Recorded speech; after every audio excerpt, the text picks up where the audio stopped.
उनकी भावना प्रतिदिन एक बार जीवन में, दिन में एक बार जरूर होना चाहिए। कौन कौन से सूत्र हैं? ये जो चौथा सूत्र, पांचवा, छठवां, सातवां, आठवां, नौवां, 10वां और 11वां और लास्ट 12वां सूत्र, चौथे से लेकर के 12 तक के इन सूत्रों का रोजाना हमें अपने मन में जरूर स्मरण करना चाहिए। अगर हम इन सूत्रों को याद कर सकें तो अच्छी बात, और अगर नहीं याद कर सकें तो एक बार हमें इनके भाव, इनका भावना अपने मन में जरूर चिंतन का विषय बनाना चाहिए। ये वो सूत्र हैं जो आपको बड़े बड़े अपयश से बचा करके रखेंगे, आपकी कभी भी अकीर्ति नहीं होने देंगे, आपके लिए कभी भी आत्मविश्वास में कमी नहीं आने देंगे, और आपकी मर्यादा आपकी भावना के अनुरूप बनी रहेगी। आपके लिए कभी भी किसी के सामने नीचा नहीं देखना पड़ेगा अगर आप इन सूत्रों का रोजाना 5 मिनट के लिए भी अगर चिंतन मनन करेंगे तो। ये वो सूत्र हैं।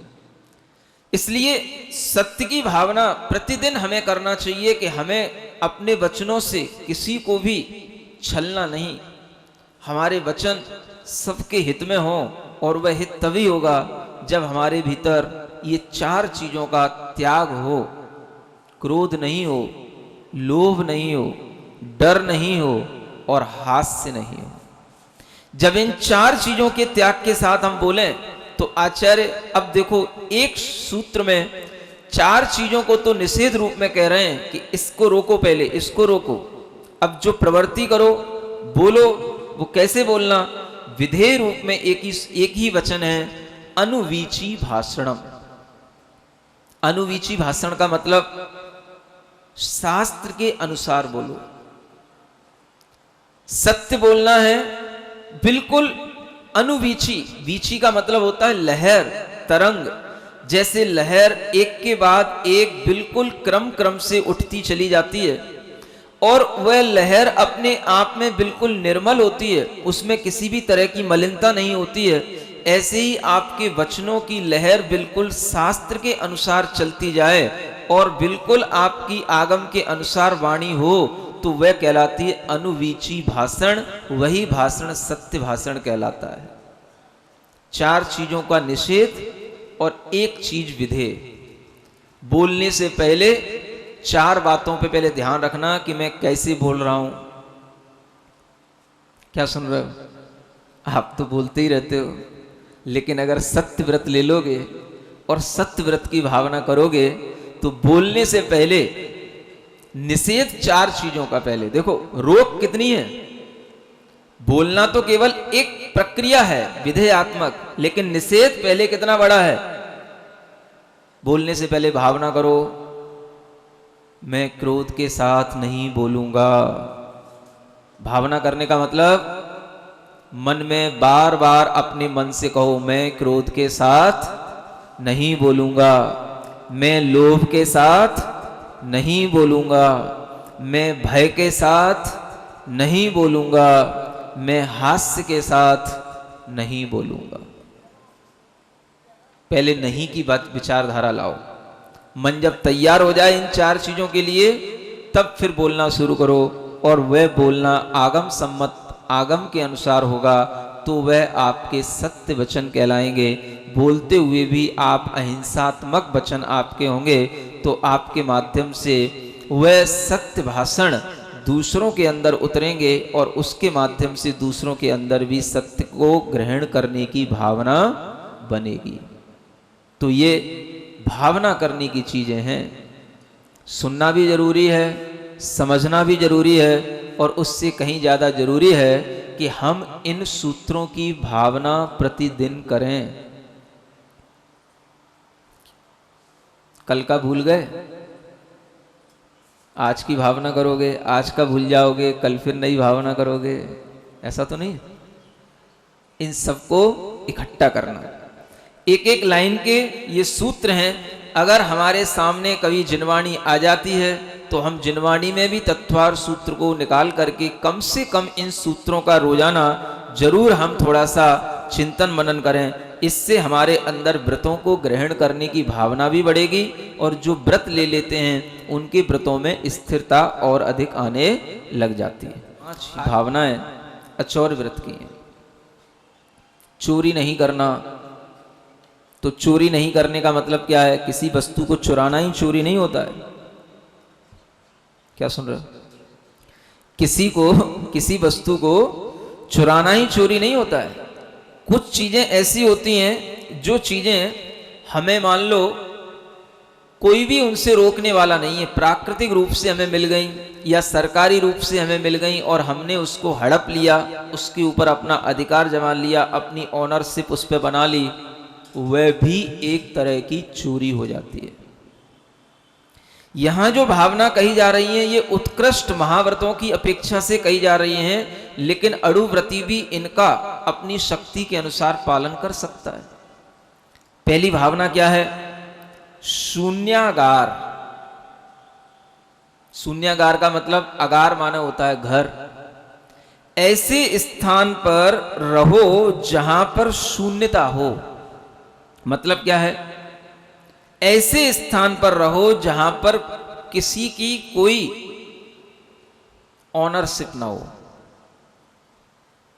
अब ये आपसे तो संभव होगा नहीं, ये काम तो केवल मुनि महाराज ही कर सकते हैं। कहां रखते हैं मुनि महाराज? पहले तो वह गुफाओं में, पर्वतों पर, जंगलों में रुका करते थे, जो शून्यगार कहलाते हैं। बिल्कुल शून्य स्थान है जहां पर कि लोगों का आना जाना नहीं होता। अब तो आप लोगों ने वो सब जंगल ही बिल्कुल नष्ट कर दिए और जहां जंगल थे वहां पर कंक्रीट के जंगल खड़े कर दिए। तो अब महाराज कहां जाएं? तो आपने उन्हीं के लिए कुछ धर्मशालाएं, संत निवास, ऐसी चीजें तैयार कर दी जहां पर आप लोग रहते नहीं हो, लेकिन कभी कभार कोई ना कोई ऐसे ही राहगीर आकर के रुक जाते हैं। उन स्थानों पर भी अगर रुक जाते हैं तो वह भी शून्यागार ही कहलाएगा, क्योंकि जब तक वहां कोई नहीं है तो ताला लगा रहता है, कोई आ जाता है तो खुल जाता है, तो शून्यागार ही हुआ एक तरह का। तो वह भी शून्यागार इसलिए है क्योंकि उस पर किसी की ऑनरशिप नहीं है। श्रावक की तो होगी, समाज की होगी, लेकिन रुकने वाले की नहीं होगी। समझ आ रहा? आपने महाराज के लिए कोई भी स्थान दे दिया, अब वो महाराज कहे नहीं इसे मेरे नाम पे लिखा दो, मुझे ही बिल्कुल हैंडओवर कर दो, तो ये चीज कब आएगी? जब उस पर हमें अपनी मालकियत जमानी हो, या वहां पर हमें रुकने का लोभ हो, या वहां पर रुक करके हम अपने अधिकार में वो चीज लेना चाहते हो। समझ आ रहा है? इसलिए आचार्य कहते हैं शून्यागार रहो। चोरी का कभी प्रसंग आएगा ही नहीं। जब आदमी कोई चोरी करता है तो चोरी करने के लिए उसे चोरी की हुई वस्तु को रखने की भी तो जगह चाहिए। नहीं समझ आ रहा? आपने कोई चीज किसी से ले ली, चुरा ली, अब उसको अगर आपके पास में अपना कोई गुप्त स्थान होगा तो आप वहां रख पाओगे। और जब आपका कोई गुप्त स्थान नहीं है, आपकी ऑनरशिप में कोई आपका अपना कोई स्थान नहीं है, तो आप चोरी कर ही कैसे पाओगे किसी चीज की? सुन रहे हो? तो श्रावक लोग भी ये समझें कि अगर हमें अचौर्य व्रत को मजबूत करना है तो थोड़ी हर चीज से अपनी ऑनरशिप जो बनी हुई है उसमें क्या करना? कमी करना। समझ आ रहा है? जो भी हमने अपने घर, मकान, जायदाद जो भी हमने अपने ऑनरशिप में बना रखी है उसमें क्या करना? कमी करना। जितना हम कमी करेंगे उतना ही हम शून्य होंगे, खाली होंगे, और जितना हम खाली होंगे उतना ही हम अचौर्य व्रत से भरते चले जाएंगे। ये अचौर्य व्रत की पहली भावना है, शून्यागार। समझ आ रहा है? इसलिए मुनि महाराज के पास में कोई भी अपना घर, अपना मकान, अपनी कोई भी स्थिति ऐसी नहीं होती जहां पर वो अपनी गुप्त चीजों को रख सके। इसी तरह से आचार्य महाराज आगे कहते हैं विमोचितावास। अगर ऐसा आवास नहीं मिलता तो कुछ आवास ऐसे होते हैं जिन्हें लोग छोड़ देते हैं। उन स्थानों पर रहना लोग बंद कर देते हैं, तो उन स्थानों पर जाकर के भी रुक सकते हैं जहां पर लोग छोड़ छोड़ करके उन स्थानों को चले गए। ऐसे भी स्थान हुआ करते हैं, वहां पर भी आप रुकें तो वहां पर भी रुक करके उस स्थान को अपना मठ ना बना लें। क्या समझ आ रहा है? हाँ, दूसरा छोड़ के चला गया तो हम उसके स्वामी बन जाएं, ऐसा नहीं। विमोचतावास में जिसके द्वारा छोड़ा गया आवास है, वह आवास में भी आप रुक सकते हैं। और अगर वह व्यक्ति पुनः आ जाता है और कहता है कि नहीं, अभी भी ये हमारे ही अधिकार में है, तो आप उस स्थान को छोड़ करके जा भी सकते हैं। इसलिए विमोचतावास रहने से कभी भी चोरी की भावना नहीं आएगी। जो व्यक्ति ऐसे मुक्त स्थानों पर रहते हैं, उनके अंदर किसी भी तरह के परिग्रह पर अपनी ऑनरशिप रखने की भावना नहीं आती। अचौर्य का मतलब होता है परिग्रह को अपने अंडर में रखना, और उसको रखने से हमारे अंदर ये भावना आने लग जाती है कि जैसे हम ये रखे हुए हैं, वैसे ही किसी दूसरे का भी मिल जाए तो वो भी रख लेंगे, तो वह अचौरी की भावना फिर नहीं बनती, वह चोरी की भावना बन जाती। इसी तरह से परोपरोधाकरण मतलब यह है पर उपरोध अकरण। पर माने दूसरा, उपरोध माने रोकना, और अकरण माने नहीं करना, दूसरे को रोकना नहीं। जहां आप बैठे हैं वहीं कोई व्यक्ति आपसे आकर के कहने लग जाए कि आप यहां से उठो, हमें यहां बैठना है, तो आप उठ जाना। उससे ये मत कहना कि नहीं, हम यहां पहले आकर के बैठे थे इसलिए हम यहीं बैठेंगे। सुन रहे हो? हाँ, ये अचौर्य भावना बनेगी। श्रावक के लिए भी उपयोगी है। श्रावक जहां बैठ जाते हैं वो अपना एक स्थान बना लेते हैं। किन्हीं को कूलर के ही सामने बैठना है तो कूलर के ही सामने बैठ जाते हैं, किन्हीं को आगे बैठना है तो आगे ही बैठते हैं। कोई आगे बैठ जाता है तो आप पहले क्यों आकर के बैठ गए? हाँ, वह स्थान भी हमारे लिए एक परिग्रह रूप धारण कर लेता है। और फिर अगर कोई दूसरा हमसे कहता है तो हम अगर नहीं उठते हैं तो वो हमारे लिए भी एक चोरी का दोष लग जाता है, क्योंकि आपने उसके ऊपर अपनी ऑनरशिप जमा ली। देखो कितना सूक्ष्म धर्म। अगर ऐसी भावना के साथ में रहा जाएगा तो वह व्यक्ति बिल्कुल निर्मल हवा की तरह बहता रहेगा, किसी भी चीज का उसके साथ संसर्ग नहीं होगा, और वह किसी भी चीज के साथ में उसके अंदर ग्रहण करने का भाव ही नहीं आएगा। तो चोरी का भाव तो बहुत दूर हो गया। दूसरे के द्वारा रोकना नहीं, और रोके जाने पर उसके लिए मना करना नहीं, ये परोपरोपदाहकरण कहलाता है। फिर होती है भैक्ष शुद्धि। भैक्ष शुद्धि का मतलब होता है जो हम भिक्षा ग्रहण कर रहे हैं आहारचर्या के माध्यम से, वह शुद्ध हो। जैसा आगम में कहा, जैसे आगम में अंतराय आदियों का ज्ञान दिया गया, उसी की शुद्धता के साथ में वह भोजन लिया जाए, इसको भिक्षा शुद्धि कहते हैं। मतलब भोजन भी आपका परिग्रह न बने कि आप सोचें कि भोजन तो हम कर रहे हैं और इसके लिए ये चोरी की भावना में क्यों रखा है। तो उसमें भी चोरी इसलिए हो जाती है कि अगर आप जैसा कहा गया है वैसा नहीं करेंगे, अपनी इच्छा से करेंगे, तो वह आपने उस स्थिति को टाल दिया, और उस वस्तु को ग्रहण करने के लिए आपने जो भाव किया वो चोरी का भाव हो गया, क्योंकि आपने जो है वह भाव जबरदस्ती ग्रहण किया है। चोरी में क्या होती है?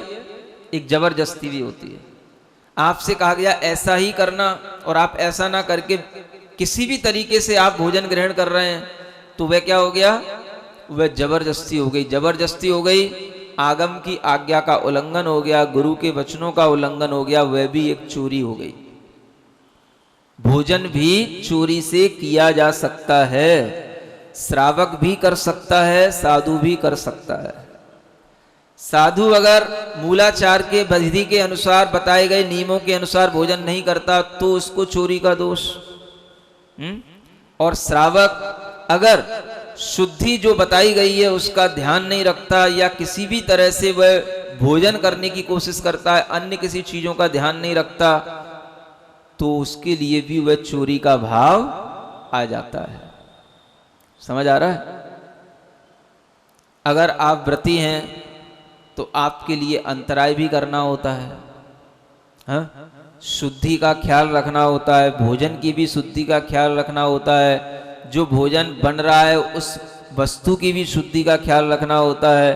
और अगर उसमें आपने ये भावना कर दी कि नहीं नहीं चलता है, किसी ने नहीं देखा और ग्रहण कर लिया अपनी गृद्धता के कारण से, अपनी आसक्ति के कारण से, तो वह भी भिक्षा शुद्धि का अभाव हो गया, चोरी का भाव हो गया।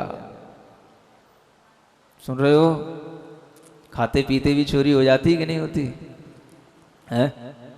हाँ, वो तो जाती है। श्रावकों के लिए तो और ज्यादा होती है, महाराज के लिए तो कितनी हो पाएगी है? 10 श्रावक 20 श्रावक सामने खड़े रहते हैं तो महाराज क्या चोरी कर पाएंगे? क्या समझ आ रहा है? लेकिन आप तो बड़े अच्छे ढंग से कर सकते हो, और आपके लिए तो कुछ भी हो सकता है, कौन आपके ऊपर इतना ध्यान दे रहा है? लेकिन आपको अगर ये भाव रहेगा कि नहीं, हमें शुद्धि पूर्वक भोजन करना है, किसी भी तरह की हमें चोरी का भाव नहीं करना, माने हमें किसी भी तरह का भोजन के साथ में जबरदस्ती ग्रहण करने का भाव नहीं करना, तो वह भिक्षा शुद्धि आपकी भी होगी और वही अचौर्य अड़ुव्रत के लिए भावना बनेगी। समझ आ रहा है?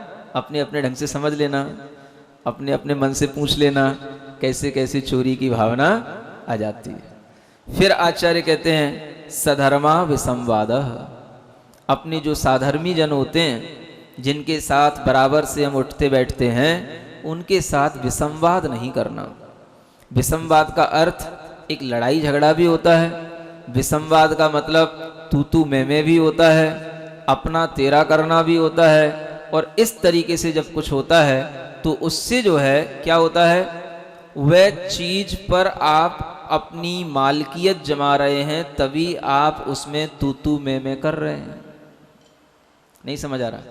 जब कुछ मेरा है ही नहीं और जब कुछ मुझे अपने अधिकार में रखना ही नहीं, तो अब लड़ना किस कारण से और लड़ाई होगी किस वजह से? कोई चीज ही अपने अधिकार में नहीं है। क्या समझ आ रहा? तो विसंवाद होना ही नहीं चाहिए, और फिर भी हो रहा है। तो कई बार तो क्या होता है, सचित्त वस्तु के कारण से भी विसंवाद होता है और अचित्त वस्तु के कारण से भी विसंवाद होता है। समझ आ रहा है? कुछ लोग इसी बात पे लड़ जाते हैं, ये तेरा सहयोगी क्यों है, ये तेरा भक्त क्यों है, ये तेरा शिष्य क्यों है। समझ आ रहा है? इस बात पे भी लड़ाइयां हो जाती हैं। किसी भी चीज को अगर हम परिग्रह बनाएंगे तो वह विसंवाद का कारण बन जाता है।